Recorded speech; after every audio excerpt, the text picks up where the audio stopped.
আল্লাহ তাআলার কি নিদারুণ সৃষ্টি দেখুন একটু। এটাকে আমাদের গ্রামের ভাষায় বলা হয় ফড়িং বা ঝেঁঝি পোকা। বেশিরভাগ সময় ঝেঁঝি পোকাই বলা হয়। তো সবাই এটাকে চেনে ফড়িং বলে। কত সুন্দর দেখুন।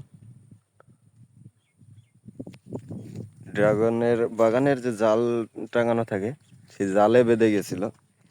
তো এইখান থেকে আমি ওটারে ধরলাম আসলে। মাশাআল্লাহ, কত সুন্দর দেখুন।